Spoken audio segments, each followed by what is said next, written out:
Vamos agora com Caio, certo? E para já colocar ele na, na tela. Pronto. Grande Caio Abujade. Né? O tema de Caio, da apresentação de Caio, é simplesmente sobre o amor. Né? Então, algo que nos encanta, né? Que é muito importante, mas eu vou deixar Caio falar sobre o tema dele. Caio Abujade é mestre em psiquiatria pela FM USP, acho que é a Faculdade de Medicina da Universidade de São Paulo, deve ser. Doutorando em ciência, tecnologia e inclusão pelo Instituto de Biologia da UFF e presidente da Associação Caminho Azul. Fiquei feliz, viu, Caio, que não tem nada, nenhuma expressão em inglês aqui, porque quem acompanhou a doutora Daniele Vanderlei fazendo a tradução simultânea com, com, com Filippo Muratori, viu que quem deveria, se eu soubesse que ia ter tantas expressões em inglês aqui, eu ia botar a doutora Daniele Vanderlei para ler os currículos para mim, porque a pronúncia dela e a atuação foi impecável. Mas vamos lá, Caio. Muito obrigado por aceitar o convite aí, fique à vontade. Eu que agradeço. É uma honra estar aqui com vocês.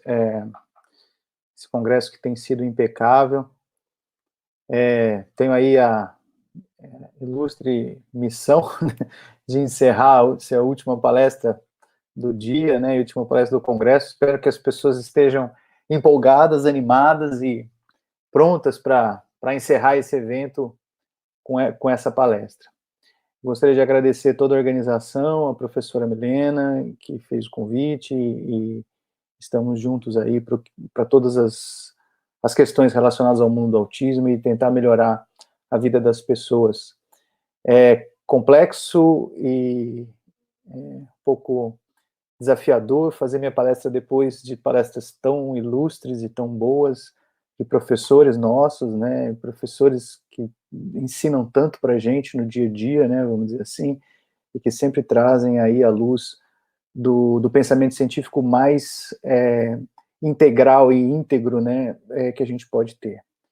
Mas é um tema que eu amo muito falar, né, não é um tema só de amor, é um tema que eu amo falar, que eu gosto de falar, então eu acho que a gente vai poder mergulhar um pouquinho nesse mundo do amor. Bom, eu vou compartilhar a tela aqui, para a gente poder mostrar os slides. Todo mundo está podendo ver? Deixa eu colocar aqui. Só me dá um feedback se está tudo certo, se as pessoas estão... Tá ótimo, tá aparecendo aqui. Já vou deixar vocês com a apresentação aí de Caio. Ótimo, muito bem. Bom, então, nós vamos falar hoje sobre esse tema maravilhoso, né? É muito interessante porque existe algo em comum entre todos os seres humanos, existe algo em comum entre todas as famílias, existe algo em comum entre todos os autismos.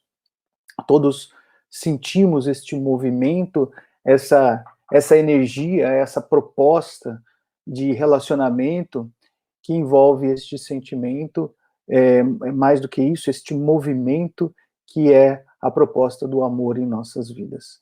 E o amor, ele é um movimento harmonizante, ele é um movimento que traz situações muito complexas. A própria definição do amor é muito difícil e há muita confusão sobre esse movimento, né? O quanto esse amor pode ser um movimento que transforma a vida das pessoas, né? Existem bases religiosas, existem bases filosóficas, existem bases científicas. Nós estamos num congresso, né? Nós vamos tentar trazer um pouquinho de neurociência, mas ao mesmo tempo nós vamos trazer um pouquinho das outras pinceladas. Todo tema baseado no amor, ele vai ter propostas de todos os âmbitos, né? Não há como.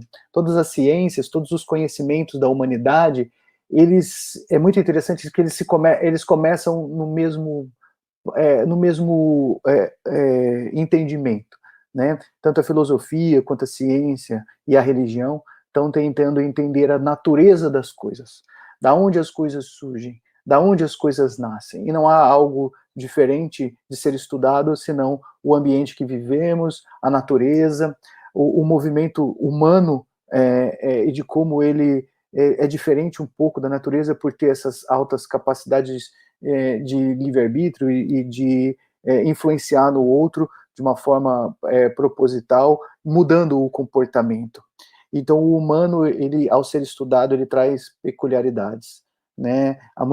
A gente definir amor é bem complexo, mas é um movimento íntimo que todos temos. E a grande questão do amor é que ele sofre influências. E ele sofre influências das patologias. Ele sofre influência daquilo que a gente está...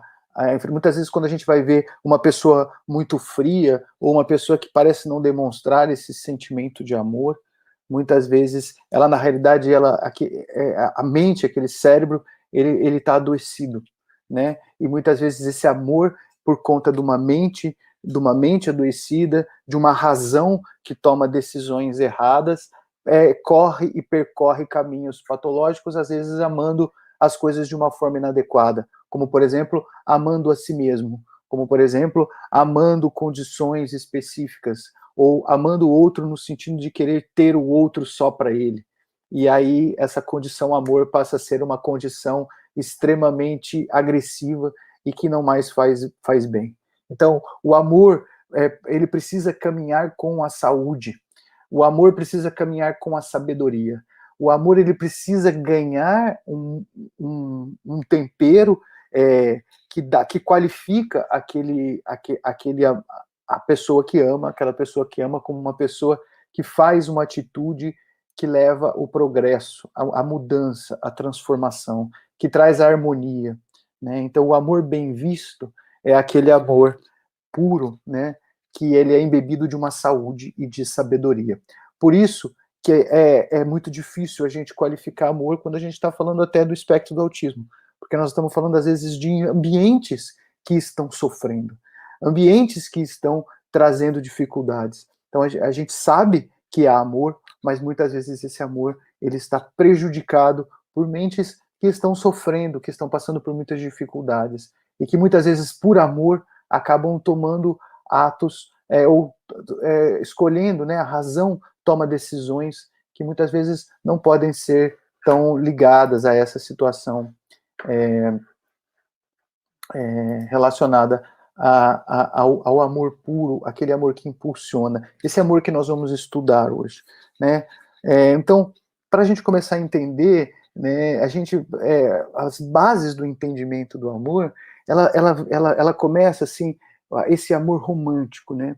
Esse amor em que duas pessoas une duas pessoas, muitas vezes para o resto da vida, né? Pessoas que não são perfeitas, pessoas que têm dificuldades, pessoas que enfrentam problemas ao longo da vida e que, em cima desses problemas, constroem uma solidez, constroem um legado, constroem um movimento que se chama família.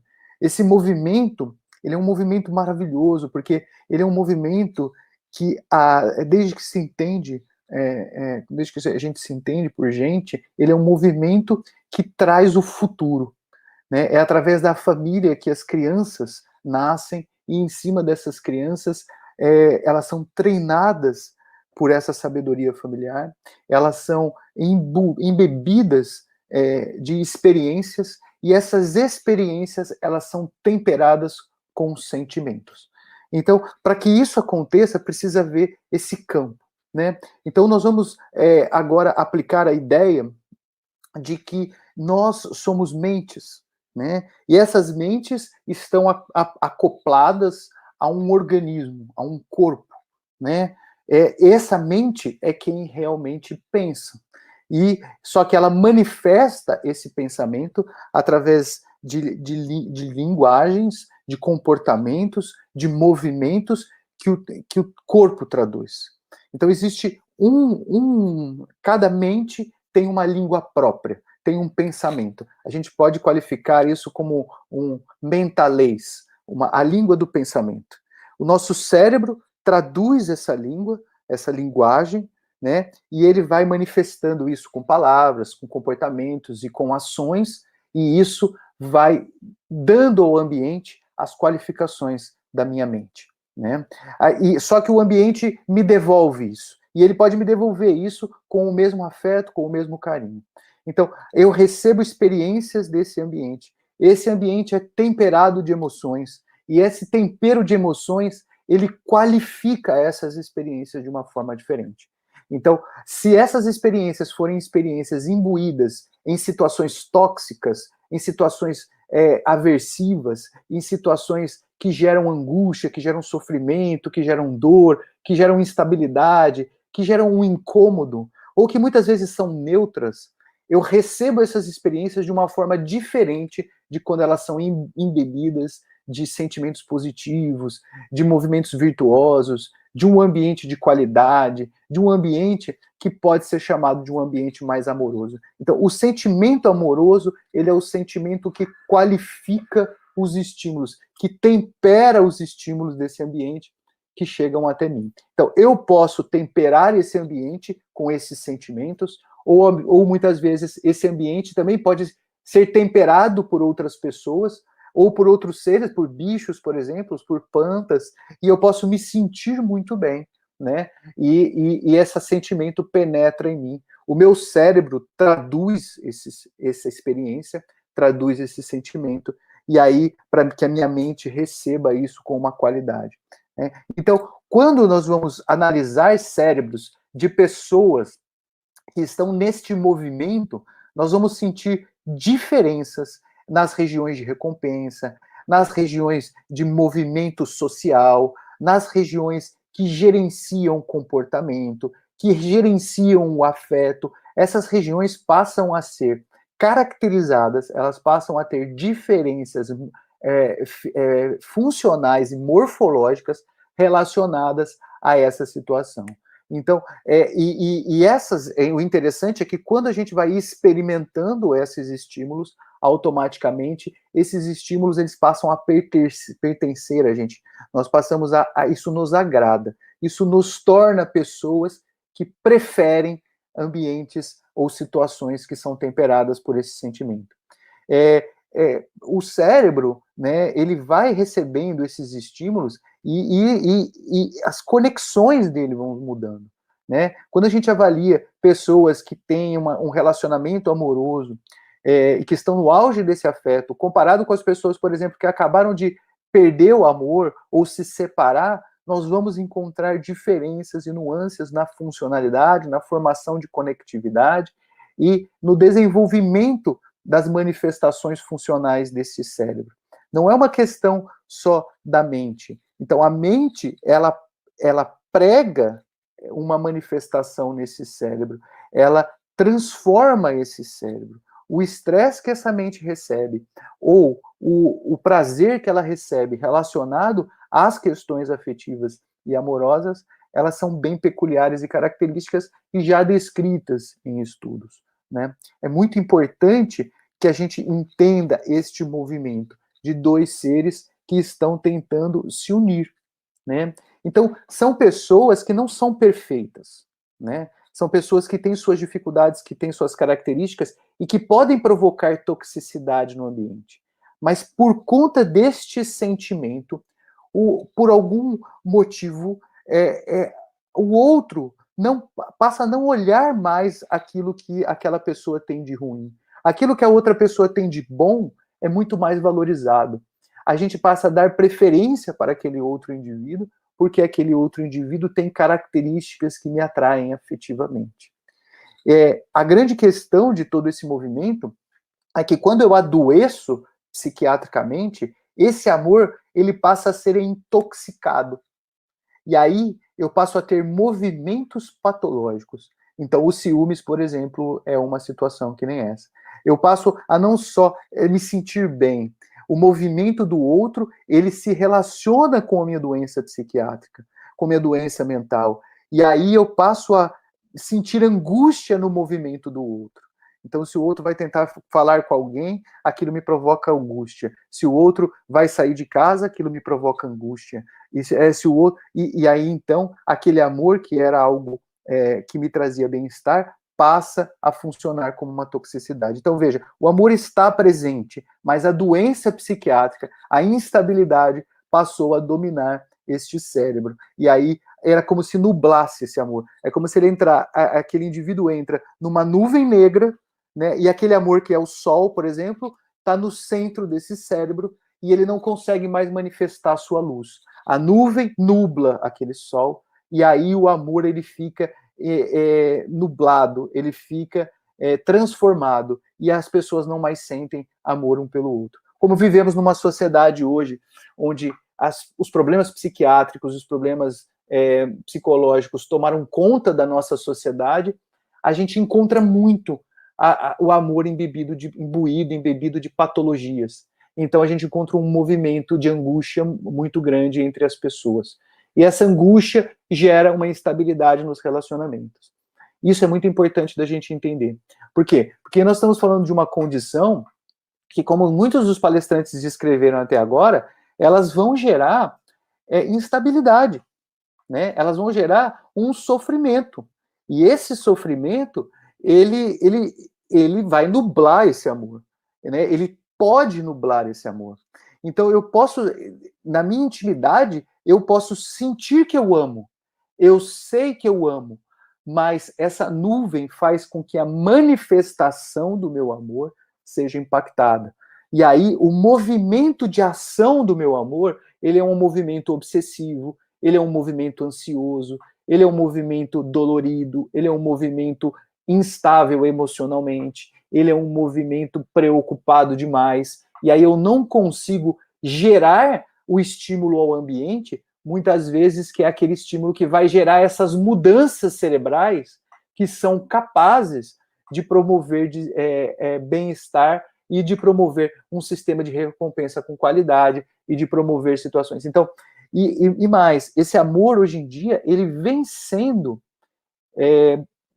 desqualificado por conta do mundo moderno, da velocidade com que as coisas funcionam, de como a gente se movimenta. Nós estamos nos relacionando cada vez menos. E as pessoas acabam alimentando esse cérebro, esses sistemas cerebrais, os sistemas de recompensa, as áreas afetivas, a gente acaba alimentando essas situações com bens materiais, com o prazer pela internet, com o prazer por coisas que não são iguais e que não conseguem substituir a qualidade com que esse sentimento, esse tempero para as experiências podem nos dar. E as consequências disso para um casal é terrível. E as consequências disso para um filho que vai chegar nesse ambiente é pior.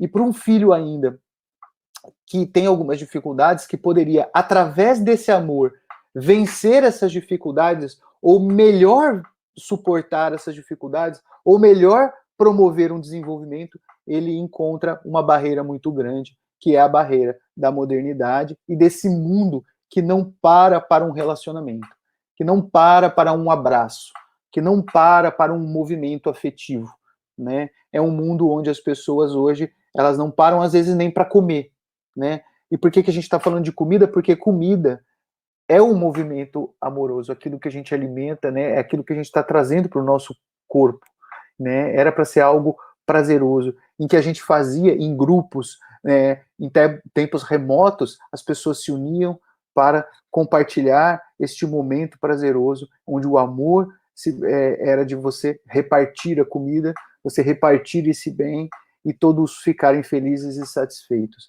Não comer em si, mas o movimento social da alimentação em conjunto. Isso não existe mais. Então, não existe amor sem relacionamento. E não existe seres humanos sem relacionamentos. Talvez não existam seres vivos sem relacionamentos. A grande dificuldade dos seres humanos, desde quando eles nascem, são basicamente duas. O sofrimento é baseado na solidão e na insegurança. São essas as bases, né, das doenças psiquiátricas, das doenças mentais. Tudo começa com insegurança e com solidão. E muitas vezes eu tenho pessoas do meu lado, mas eu estou me sentindo inseguro e eu estou me sentindo solitário. Por quê? Porque o bom relacionamento é que me movimenta a essa situação. de prazer. E essa situação amorosa afetiva. O bom relacionamento, que é o relacionamento temperado com esse amor. Tá? Então, quando a gente vê aqui um trabalho que foi publicado esse ano, com crianças desenvolvendo autism-like symptoms, né, que são sintomas de autismo, são crianças que não têm autismo e que desenvolvem autismo porque estão tendo poucos estímulos de presença de pai e mãe,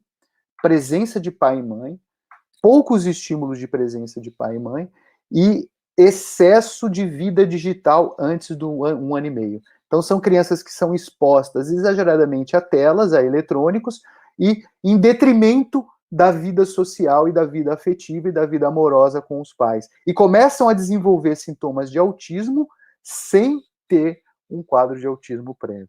Né? Então, isso é algo muito relevante. Né?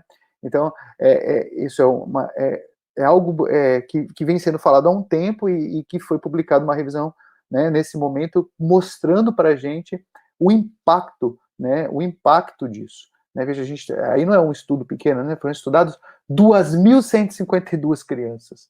Né? Então, é muita gente, e a gente vendo o quanto esse mundo hoje moderno é um mundo que substitui relações, que substitui o afeto, que substitui o amor em prol de uma situação material. E aí a gente vê uma dificuldade, assim, um impacto muito grande na manifestação do desenvolvimento. Não existe sentimento, amor sem sentimento, sem envolvimento, sem você manifestar aquilo que sua mente sente. Né? Às vezes eu não preciso falar, mas a manifestação do sentimento você vê muitas vezes os animais, né? Se você tem um gatinho, os gatinhos, todo mundo sabe que eu gosto de gatos, e tem muitos gatos. Então o gato vem, quando eu chego em casa, ele vem e roça em mim. Ele está mostrando o sentimento, eu senti a sua falta, estou com saudades de você. O cachorrinho balança o rabinho, né? E nós, quando nos vemos as pessoas que amamos, nós fazemos aquele movimento de encontrar a pessoa. Então, o amor, ele incita movimento. O amor, ele provoca um movimento. Ninguém que ama consegue ficar parado. Mas é um movimento saudável. É um movimento onde eu busco o outro para uma harmonização. Não é um movimento ansioso, instável, que vai gerar angústia. O amor não gera angústia nunca. Né? O amor que está gerando angústia é porque ele está adoecido. É porque ele está naquele projeto que a gente conversou no começo dessa aula, que é um projeto de adoecimento. O movimento do amor é um movimento por harmonização. É um movimento de transformação do outro. É um movimento onde eu quero ver o outro numa condição feliz, melhor. E eu fico feliz com o outro só de me movimentar por ele, independente da resposta dele. Às vezes eu me movimento pelo outro e o outro não responde igual a mim, igual eu gostaria. Mas eu fico contente de ter me movimentado pelo outro, porque esse sentimento me completa. Né? Então, como que a gente vai manifestar essa relação, esse sentimento? Como a gente vai manifestar este movimento, muitas vezes, para uma criança que tem uma dificuldade na reciprocidade social? Uma criança onde eu dou um estímulo a ela e ela não me devolve aquele estímulo. Então, nós estamos falando de pais e mães que muitas vezes sofrem, são tolhidos, né, de uma resposta afetiva. E é muito complexo isso, porque uma mãe que passa por toda uma gravidez, por toda uma situação, um pai que está se empenhando, e muitas vezes com muitas dificuldades, porque ninguém faz curso de pai e mãe hoje em dia, então a gente não sabe o que esperar, não sabe o que entender, não sabe o que fazer, e muitas vezes a gente chega no meio do caminho, e aí a gente espera que aquela criança devolva para a gente, igual a gente devolve, as pessoas devolvem os estímulos para a gente no dia a dia, e aquele estímulo não volta.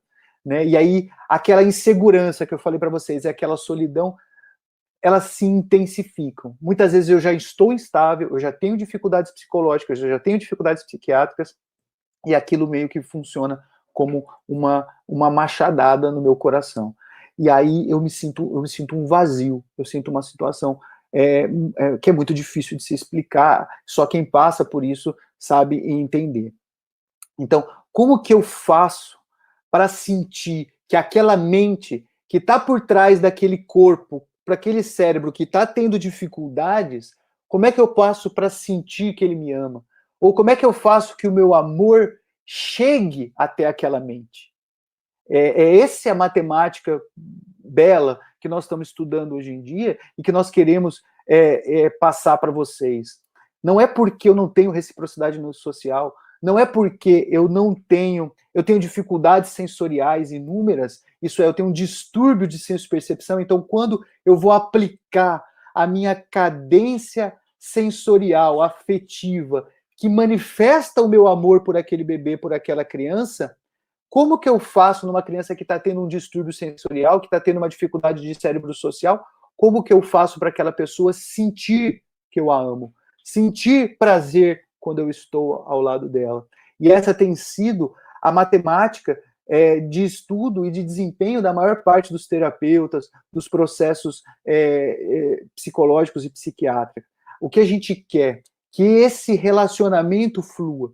Porque nós sabemos, nós temos mais do que provas científicas, teóricas e práticas no dia a dia, que esse amor movimenta, que esse amor desenvolve, né? Que esse amor traz resiliência, traz cognição, traz peculiaridades para aquele desenvolvimento que são únicas e exclusivas de seres com altas capacidades cognitivas, que nem nós, seres humanos, né? Então, como que o indivíduo que possui distúrbios sensoriais, muitas vezes severos, e comportamentos que aí começam a ficar repetitivos, comportamentos que começam a ficar restritos, como o professor Rudimar falou agora, um movimento restrito, peculiares, movimentos de comportamentos peculiares, como que eu sinto que esse indivíduo está manifestando esse amor por mim?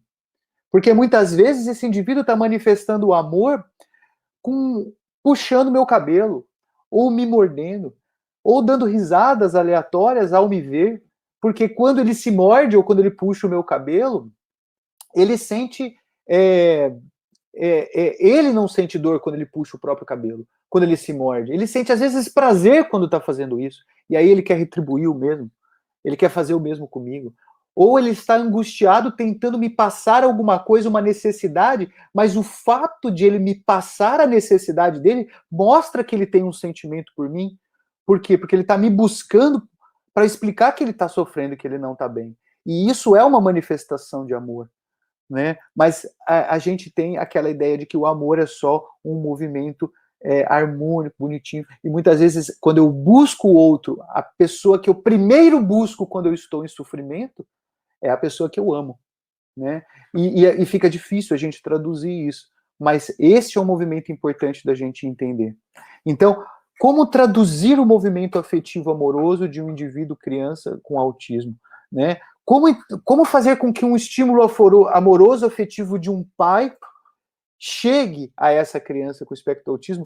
Na maior parte das vezes chega, mas os pais não conseguem saber se isso aconteceu, porque não há uma devolutiva da criança de que eu recebi o seu estímulo amoroso afetivo, né? Ou há uma resposta, só que o pai muitas vezes não sabe interpretar, e aí ele leva às vezes anos de treinamento para que os terapeutas consigam mostrar para ele, entender que aquela resposta que a criança teve, que é diferente das outras crianças, foi uma resposta amorosa e afetiva. E aí você passa a se sentir mais completo com o seu filho. Então, nesses casos, nós precisamos transcender o amor. É um amor diferente, não quantitativamente, é a qualidade do amor.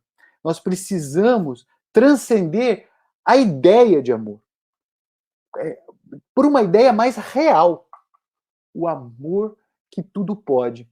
O amor que não se manifesta de uma forma comercial de Doriana, que é uma forma que nós, mercadologicamente, criamos para exemplificar um padrão de amor que não é real. Que não é real. O amor, ele é muito mais do que isso. Porque o amor nos momentos de dificuldade, o amor quando eu estou sofrendo eu busco o outro, o amor de eu não estar suportando uma dificuldade e eu estar mesmo assim com aquele indivíduo e eu concorrer com todas as situações do meu dia a dia e vencer todas as dificuldades e superar e buscar ajuda e aprender e me desenvolver e me transformar como ser humano pelo aquele indivíduo. Então, a criança se transforma ao longo da vida pelos estímulos de um pai, de uma mãe e de uma sociedade que manifesta esse amor para desenvolver essa criança. E um pai e uma mãe, estimulados por este amor, se transformam em conhecimento, se transformam nas suas condições de seres humanos, deixam de ser as pessoas que são e se transformam em seres humanos muito melhores para conseguir entregar para aquele indivíduo uma condição diferente. Vocês viram o vídeo tão comentado sobre a questão dos pais, né? E o quanto a gente viu comentários de pais e muitos comentários de mães ao longo do congresso inteiro, mostrando o eu amo, né? Eu não troco o meu filho por nada. Então, eu me transformo, eu aprendo a viver de forma diferente. Então, é bonito a gente dizer isso, porque isso eu aprendi com autismo. O que eu aprendi com autismo foi que o amor real, o amor real faz parte dessa condição. Conviver com essas famílias e ver esses pais, essas famílias, esses terapeutas, a comunidade se transformar para dar para aquele indivíduo aquilo que ele precisa para não sofrer em primeiro lugar e depois para que ele se transforme, comece a modificar o seu cérebro, criar sinapses, pois ainda como vimos na palestra do Rudimar, não existe medicamento, mas existe uma condição de estímulos sociais, estímulos de movimentos terapêuticos, estímulos paternos, maternos, que entram nesse indivíduo através dos arcabouços sensoriais e essa criança começa a se modificar. E crianças que não falariam começam a falar. Crianças que têm muitas dificuldades começam a ter habilidades. E a gente vê uma porcentagem boa dessas crianças saindo de deficiências muitas vezes, não curando, mas começando a manifestar autismos com qualidades funcionais e com capacidades, às vezes, que a gente não imaginaria. Como a gente vê inúmeros pacientes hoje se desenvolverem. Tem uma porcentagem deles, lógico, que acabam não se desenvolvendo tanto, mas se desenvolvem de muitas formas. E os pais conseguem, eles, se transformarem em pessoas diferentes. E as pessoas que os cercam se transformam em pessoas diferentes. Este movimento, se não fosse o amor, este movimento traria doença para todo mundo. Todo mundo sofreria em condições em que não sobreviveríamos. Então, a única pitada, a única condição que unifica todos nós a não só sobrevivermos, mas a vencermos essa situação todos juntos, é essa condição amor. Eu não vejo. E não só dos pais e das mães, mas dos terapeutas, das escolas que mergulham nesse mundo, dos amigos que conseguem fazerem amizades, dos médicos que se envolvem, de toda a comunidade que penetra nesse movimento. Então, tudo começa com estímulos sensoriais cadenciados, que são estímulos em que eu vou tentar chegar através daqueles estímulos daquela criança, eu vou tentar atingir aquela mente, né?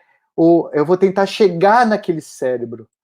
E isso é muito interessante. Então, aqui eu vou mostrar um movimento através da música, né?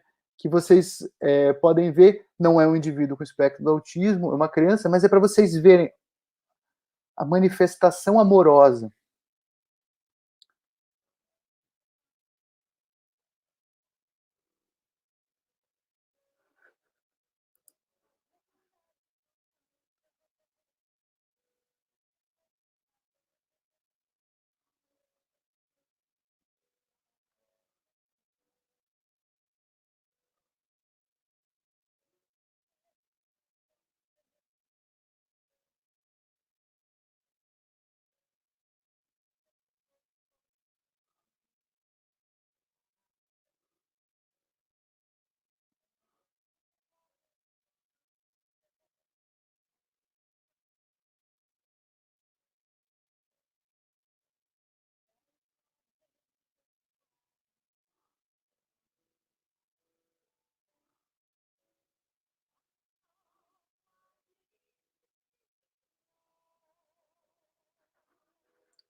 Caio, Muito tá bem. sem som aí, foi compartilhado sem som, mas eu acho que sua intenção era mostrar as expressões faciais, né? Era isso ou você queria com Isso. som?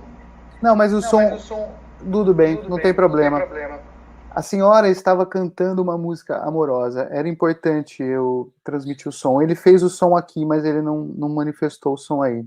Mas é muito importante porque ela estava cantando uma música amorosa e uma música embebida pelo piano e com grandes sentimentos de um parente que ama muito. E isso criou um movimento de resposta. Então, um bebê de 4 meses estava fazendo balbucios e estava fazendo movimentos por conta de um estímulo amoroso, afetivo, sensorial cadenciado. E isso faz a criança, qualquer criança, ser tocada, mesmo a criança com espectro do autismo. Caio, Certo? foi importantíssimo, eu acho que nada é por acaso esse vídeo ter saído sem som, porque você conseguiu explicar, talvez para as pessoas que não escutam e que estão aqui ouvindo vendo esse congresso, então essa é uma forma mais linda de acessibilidade, né? Então você conseguiu traduzir e eu acho que nada é por acaso. Então você tem aí mais 5 minutos para começar, para continuar, se precisar estender um pouquinho, mas parabéns aí, viu? Obrigado, obrigado. E é isso que a gente vê, né? Então aqui são crianças com espectro do autismo e sem espectro do autismo, né? Recebendo toques maternais, né? Então crianças pré-termos, né? E desenvolvendo situações diferentes, dependendo, assim. Então, assim, elas recebem o toque, mas umas com o olhar e outras sem olhar, com o espectro do autismo, com desordens neuropsiquiátricas e sem desordem neuropsiquiátricas. Então, a gente vê, mesmo as que têm desordens psiquiátricas, quando você tem o toque afetivo, você tem a ativação de zonas cerebrais muito mais intensas do que aquelas quando você não tem o toque afetivo. No caso aqui, ele está testando um toque afetivo pelo olhar. Né? Então, o toque afetivo, ele, independente se eu tiver transtorno do neurodesenvolvimento, ele vai provocar uma situação no outro, o tempero afetivo, este amor que imbui os nossos movimentos, ele vai provocar uma mudança, ele vai provocar uma intensidade de resposta no outro muito maior. Né?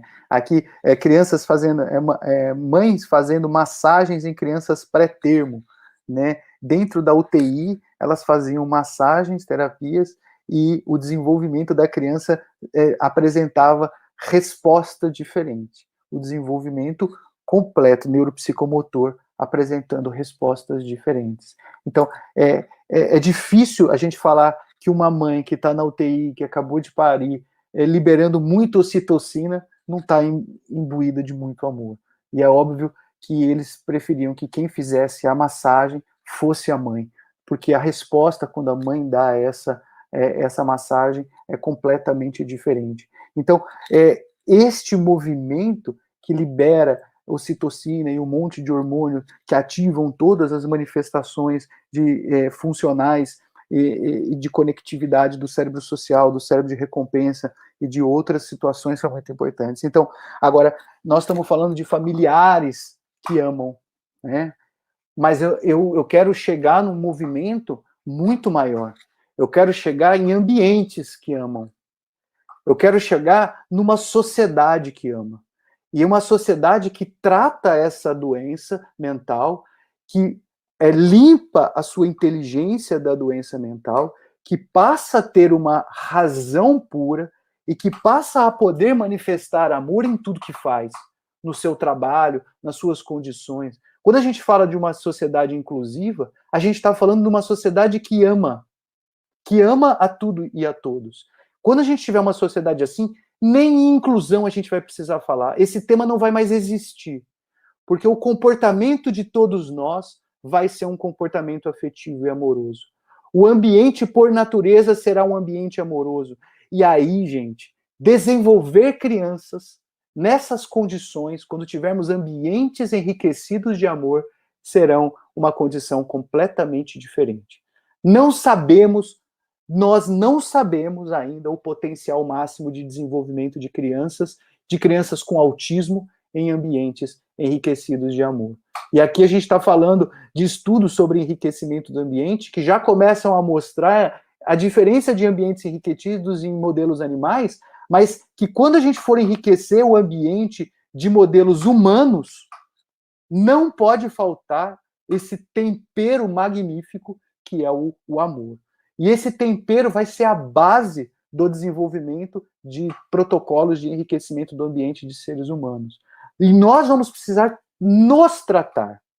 E mais, quando nós formos funcionar como esse ambiente fraterno e cooperativo, que é quando o ambiente tem amor, ele é fraterno, não é mais um fraterno porque eu vou cuidar só de quem é da minha família, eu vou cuidar de todas as famílias, eu vou cuidar do meu vizinho, eu vou cuidar no meu trabalho, das pessoas que são lá. E esse cooperativismo onde todos são iguais, porque todos são dotados desse mesmo amor, neste movimento, a gente vai ter um tipo de terapia que a gente chama de transdisciplinar na realidade. E hoje, quando esse tipo de transdisciplinaridade é estudada, a gente encontra inúmeras dificuldades.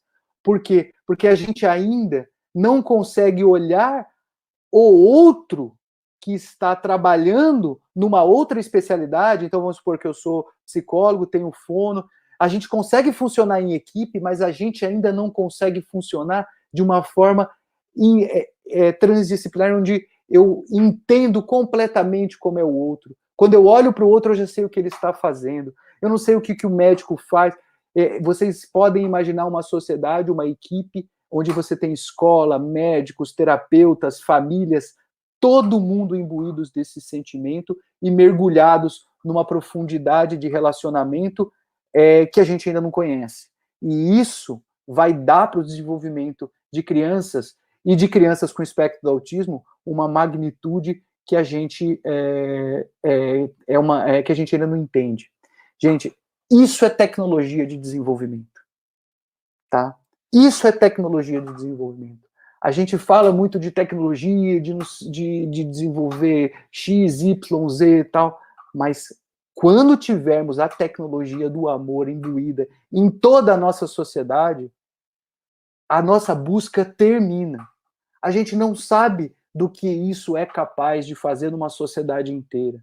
Imagine você acordar de manhã e todos os estímulos que você receber de todas as pessoas são estímulos harmônicos, são estímulos motivadores, são ativos alegres, felizes e de bom desempenho. E que te motivam a crescer. Ué, mesmo tendo problemas, mesmo tendo erros, mesmo tendo dificuldades, mesmo tendo imperfeições, mesmo tendo um monte de problema, as pessoas lidarem com isso de uma forma construtiva e afetiva. Parece utópico demais, mas essa deveria ser a nossa busca, porque a gente pode nunca chegar nisso, mas pelo menos a gente deveria estar caminhando para isso. E hoje nós estamos caminhando por um movimento oposto. E o futuro é enriquecer esses ambientes de uma condição completamente diferente. E aí, o que vai ser do futuro dos pacientes com autismo, talvez uma liberdade de potenciais com virtudes para todos, né? Essa é uma situação talvez utópica, mas que eu já vejo em alguns ambientes, onde eu vejo escola funcionando com uma situação harmônica, família harmonizadas, equipe clínicas harmonizadas, a gente vê alguns sucessos acontecendo de crianças com muita dificuldade, autismos muitas vezes graves, e que no final de uma vida encontraram respostas de desenvolvimento que nenhum dos médicos podia achar que aquilo seria possível. Então nós temos exemplos disso, né? E este é o movimento que deveria encher os nossos corações. Então essa é a mensagem que eu trago para vocês, e se ainda a ciência não consegue nos trazer todas as respostas, que saibamos cultivar dentro dos nossos corações potenciais amorosos com virtudes cognitivas que nos fazem ser humanos, a ajudar, auxiliar, estarmos um para com o outro, dando o melhor de nós todos os dias. Essa é a mensagem que eu tenho para vocês. Fiquem com Deus e estou aberto para perguntas. Bom, excelente aí, Caio. porque infelizmente nós estamos acostumados a, quando ouvimos falar de amor, né, em relação ao autismo especificamente, se fala muito que está se romantizando o autismo, né? E você trouxe dados aí técnicos que demonstram que o amor é muito mais importante do que uma simples expressão de carinho. Vai muito mais além disso, tem repercussões. E enquanto você falava aqui sobre o tema, eu busquei aqui uma imagem que eu compartilhei depois de uma provocação no meu Instagram, certo? Que uma vez uma pessoa falou assim para mim: você fica falando muito de amor, de amor, de amor, de tratar bem, de não falar na frente das pessoas com autismo, porque muitas pessoas confundem a capacidade de falar, porque meu filho tem autismo severo e ele é não verbal, e as pessoas confundem muito a capacidade de falar com a capacidade de entender. E muitas vezes travam diálogos muito duros na frente dessas pessoas com autismo, e essas pessoas percebem tudo e conseguem ficar tristes, conseguem entrar numa depressão, enfim, em função disso. E aí, com isso que essa pessoa me disse, que essa pessoa virou para mim e falou assim: você fica falando de amor, de amor, de amor. Amor a gente tem que ter, mas não é o importante, não. O importante é ter o tratamento. Ninguém vive de amor, foi o que essa pessoa me disse. Isso me fez refletir. Eu vou pedir para o pessoal botar na tela aí, que enquanto você estava fazendo a sua explanação, eu fui lá, peguei essa imagem e isso me fez refletir. E isso me emociona muito, porque eu já vejo meu filho aí e tem assim: uma vez me disseram que amor não resolve o autismo. É verdade, só o amor não resolve. Precisamos de estrutura, terapias e políticas públicas também. Mas tudo isso sem amor e empatia não resolve nada. Então, assim, eu acho que essa... Pode tirar, pessoal, porque senão eu não vou conseguir finalizar, não. Eu acho que isso resume muito do que você diz, do que as outras palestras disseram aí, do que a epigenética, do que o professor Rudimar falou, da capacidade do amor de transcender barreiras aí e da importância de tudo isso. É mais do que isso. Sem o amor, não há política pública. Sem o amor, não há terapia real. Sem o amor, não há movimento. Esse amor que faz vocês, que ensinam a gente, esse amor que faz eu me transformar como médico e ser uma pessoa diferente depois de conviver com vocês. Esse amor, ele muda o mundo. Esse amor movimenta. Só que as pessoas têm que entender que esse amor não pode ser imbuído de raiva. Eu posso me movimentar por uma vontade que eu quero de transformar o meu país, de transformar as leis, de transformar as condições dos meus filhos, mas isso não... Você falou das brigas entre as pessoas na frente dos indivíduos com autismo. A gente não pode brigar na frente de ninguém. A gente não pode brigar na nossa frente, na frente das pessoas que a gente ama. A briga não vai levar a nada. Eu posso conversar e conquistar as coisas com paciência e com temperança. E se eu não estiver tendo paciência e temperança, eu tenho que me cuidar. Eu tenho que transformar quem eu sou. Eu tenho que ser feliz, independente das condições. E o amor nos ensina isso. E ele nos leva a isso. Porque as pessoas que brigam, adoecem, elas vão ficar doentes, elas vão sofrer. E uma hora elas não vão ter nem mais força para brigar. E o que vai sobrar dentro delas no final é só o amor. Não vai sobrar mais nada. Tem um gatinho atrás aí, a pessoa resolveu. É a Meg. Tá lá em cima lá, lá atrás. E você falando, né, da capacidade de demonstrar amor.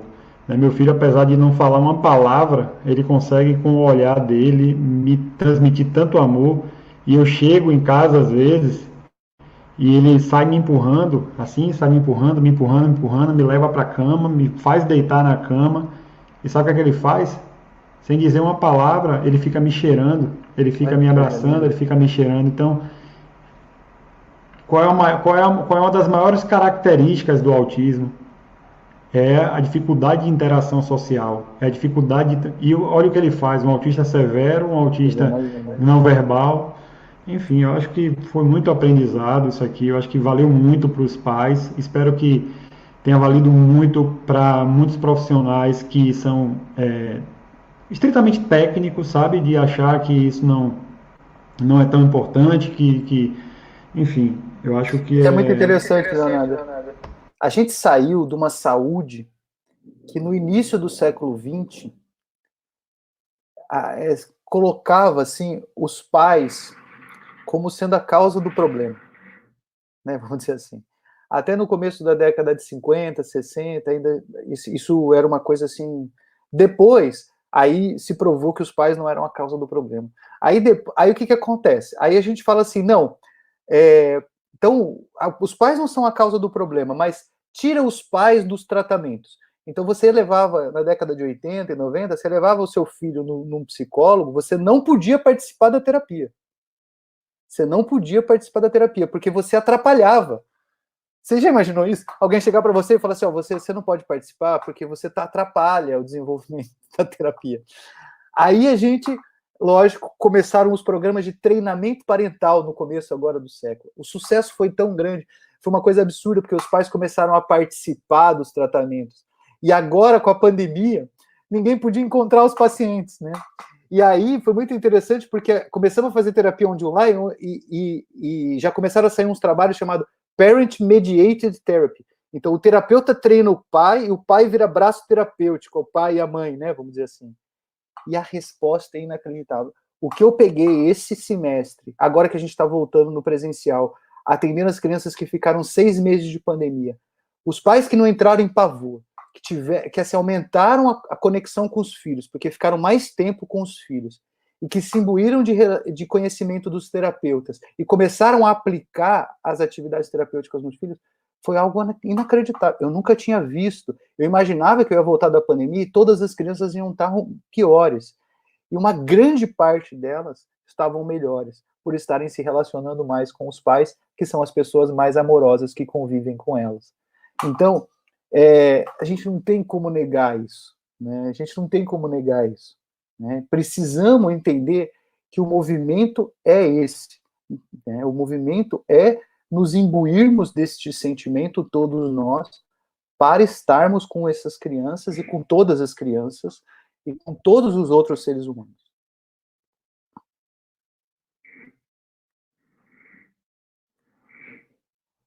Para eu não monopolizar todas as perguntas da sua apresentação, Caio, vou falar uma pergunta aqui de Ruth Moura, eu acho.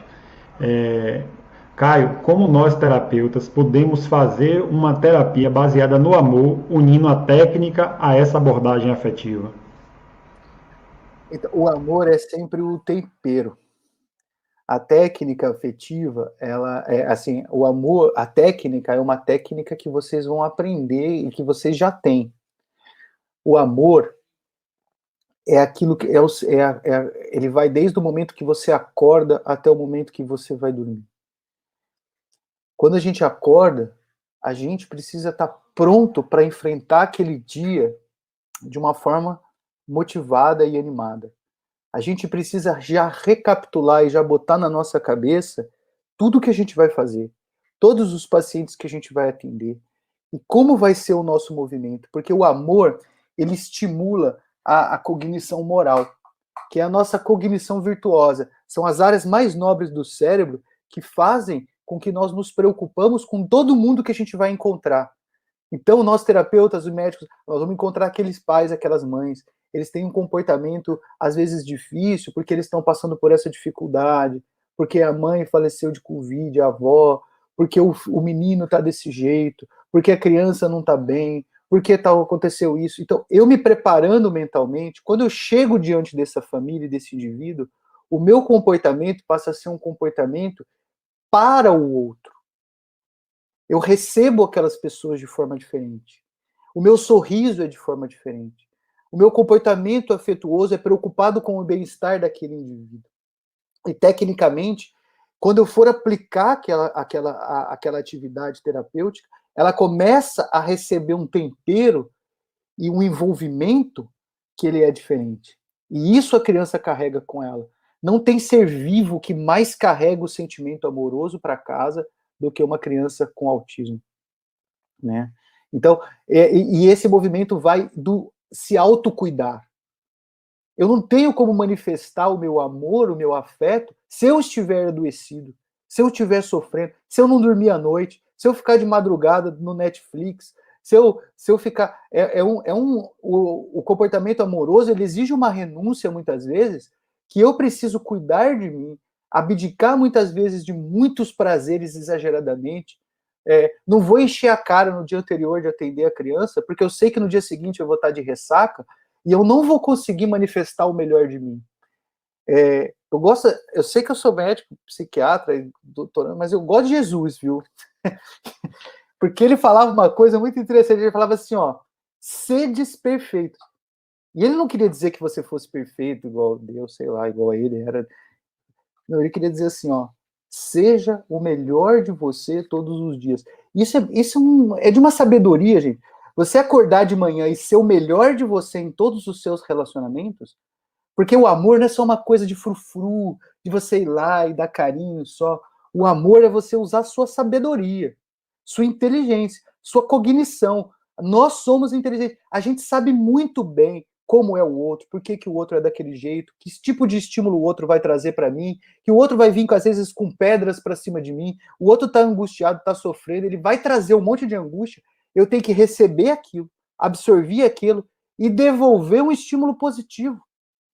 Isso é amor. Muitas vezes eu não brigar, né? Muitas vezes até silenciar, né? Eu ficar quieto, né? Eu abdicar de uma resposta atravessada, porque eu sei que aquele indivíduo está sofrendo e que se ele receber uma resposta atravessada vai ser pior. Lembrando de Jesus, vai ser combustível.